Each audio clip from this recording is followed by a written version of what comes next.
नमस्कार, मैं हूं आपके साथ प्रिया तिवारी और आप देख रहे हैं प्राइम टीवी। शुरुआत करेंगे प्राइम उत्तर प्रदेश के साथ। उत्तर प्रदेश के मुख्यमंत्री योगी आदित्यनाथ वाराणसी पहुंचे। विपक्षी दलों पर निशाना साधते हुए उन्होंने कहा कि कांग्रेस और उसके सहयोगी दलों को विकास पसंद नहीं आ रहा है और इसीलिए वो लगातार भ्रामक और झूठे प्रचार के माध्यम से देश की जनता को गुमराह करने की कोशिश कर रहे हैं। मुख्यमंत्री योगी आदित्यनाथ ने सर्किट हाउस में संवाददाता सम्मेलन को संबोधित किया। इस दौरान उन्होंने कहा है कि प्रधानमंत्री नरेंद्र मोदी के नेतृत्व में केंद्र और उत्तर प्रदेश सरकार मिलकर काशी में धार्मिक पर्यटन को बढ़ावा देने के साथ साथ प्राचीन विरासत को संरक्षित करने का काम कर रही है। उन्होंने कहा कि यह विकास कार्य कांग्रेस और उसके सहयोगी दलों को पसंद नहीं आ रहा है और इसीलिए वो लगातार अपने भ्रामक और झूठे प्रचार के माध्यम से देश की जनता को गुमराह करने की कोशिश कर रही है। योगी आदित्यनाथ ने कहा कि काशी आज अभूतपूर्व विकास की साक्षी बन रही है। उन्होंने बताया कि वाराणसी में 55,000 करोड़ रुपए से अधिक की परियोजनाएं धरातल पर उतर चुकी हैं, जो कि विकास की नई गाथा लिख रही हैं।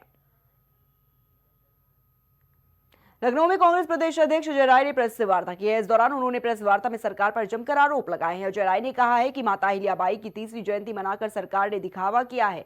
बनारस का अक्षयवट वृक्ष कहा गया है।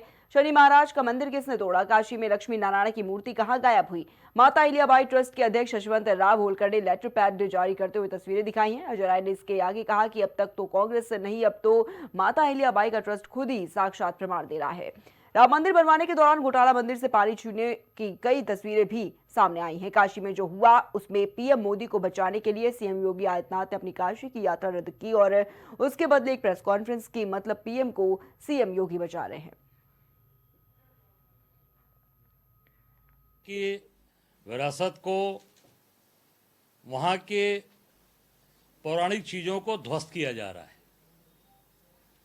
और ध्वस्त कोई और नहीं कर रहा, कोई आक्रांता नहीं कर रहा, कोई बाहर का व्यक्ति नहीं कर रहा। ये कौन कर रहा है? ये सरकार में बैठे जिनके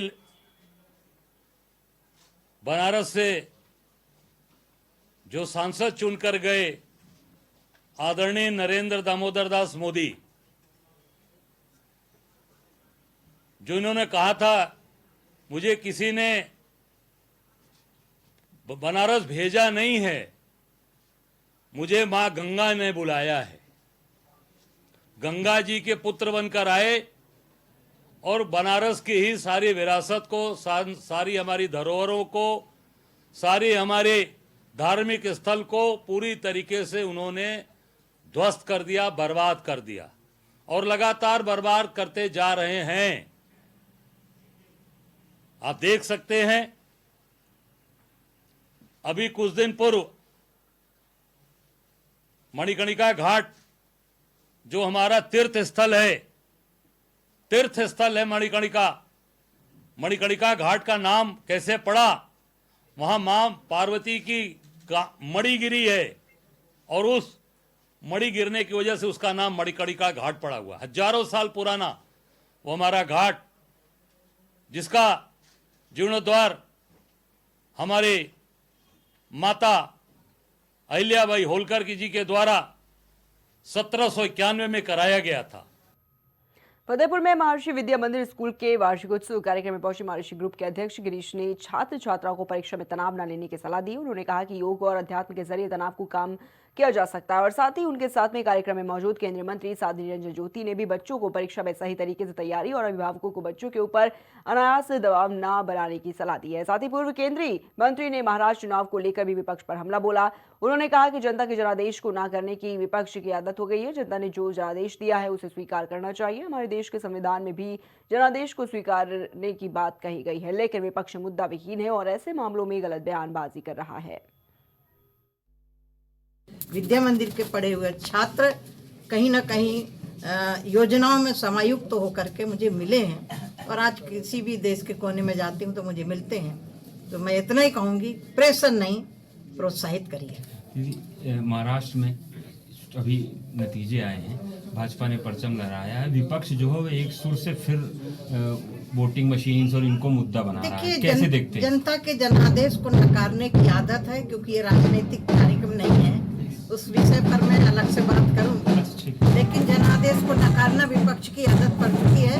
ये जनता है, जनादेश को स्वीकार करना चाहिए और मुझे लग रहा है कि जो संविधान का हवाला देते हैं, तो संविधान में ही जनादेश को महत्व दिया गया है। तो मैं बधाई देती हूँ महाराष्ट्र के कार्यकर्ताओं को, वहाँ की जनता को और देश के यशस्वी प्रधानमंत्री और मुख्यमंत्री जी को, जिनके काम के बल पर जनता ने मोहर लगाई। बट बच्चों के लिए जो हमने ये भावातीत ध्यान की बात करी, और दूसरा इसके एडवांस प्रोग्राम में सिद्धि प्रोग्राम पतंजलि योग सूत्रों के आधार पे, उसमें हमारी संस्थान के जो बच्चे हैं उनको कोई प्रेशर नहीं होता है, क्योंकि वो प्रातः संध्या जो है माने जब स्कूल आते हैं तब और जब घर जाते हैं तब 15 से 20 मिनट का ये ध्यान का अभ्यास करते हैं। उससे उनकी बुद्धि जो है वो कुशाग्र होती है। अपने भगवान गीता में कहे हैं, उन्होंने कहा योग है कर्म सुकौशलम, योग से कर्म की कुशलता होती है। अब समस्या ये हुई कि योग को केवल योगासन में बांध दिया, वो नहीं है। पतंजलि ने तो अष्टांग योग की बात करी थी, तो अभी अपने लोग अष्टांग योग को लेकर के चल रहे हैं। तो बच्चे अगर जो है वो अष्टांग योग का पालन करते हैं तो हमारे यहाँ के बच्चों में कोई प्रेशर